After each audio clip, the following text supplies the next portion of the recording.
वाढदिवसाच्या हार्दिक शुभेच्छा बालिताई. तुझ्याबद्दल बोलायचं म्हणलं तर आपण 5 जण. सो वरचे 2 खालचे 2 सोडले तर मधली तू. त्यामुळे लाड तेवढेच आणि जबाबदाऱ्या पण तेवढ्याच. माणसाला सुख-दुःख हे प्रत्येकाच्याच वाट्याला आहेत.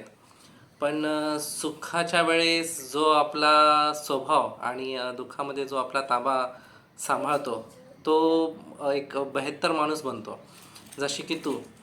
सुख-दुःख पण तुझ्या वाट्याला पण खूप आली, पण दुःखामध्ये खचून न जाता खंबीरपणे त्याचा सामना करून जो उभा राहतो, अशी तू खंबीरपणे उभा राहून एक चांगली फॅशन डिझायनर झाली आणि एक चांगले व्यक्तिमत्व म्हणून पुढे आलीस.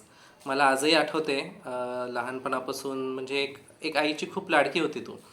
म्हणजे लहानपणापासून एकटं म्हणजे तू कधी बाहेर गेली नाही. जायचं तरी आईसोबत किंवा आमच्यासोबत तू बाहेर गेली. रोड क्रॉस करायचा जरी झाला तरी आईच्या हातात हात घालून तू रोड क्रॉस करायची. म्हणजे एवढी घाबरट मुलगी म्हणायला म्हणत होतो आपण तुला.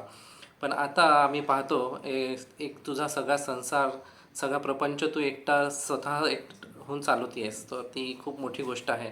एक ग्रेट फॅशन डिझायनर म्हणून तुझी एक ओळख आहे समाजामध्ये. मी तुझे नेहमी स्टेटस बघतो त्यावेळेस एक 5 वर्षाच्या मुलीपासून ते 60 वर्षाच्या म्हणजे वयस्कर माणसांपर्यंत तुझी चांगली ओळख आहे. तू त्यांच्या आनंदात सामील होतेस, त्यांच्या दुःखामध्ये सामील होतेस.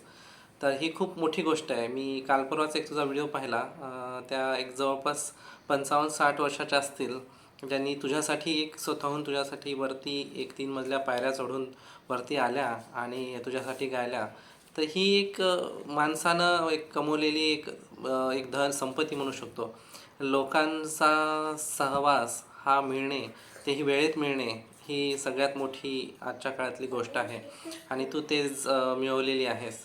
तर तुझ्याकडे बघून मी खूप गोष्टी शिकलो. तुझा सतत सपोर्ट मला मिळतो आणि असाच सपोर्ट तुझा राहू दे. आणि आम्ही पण आता मी तुझ्यासोबत नाही आहे.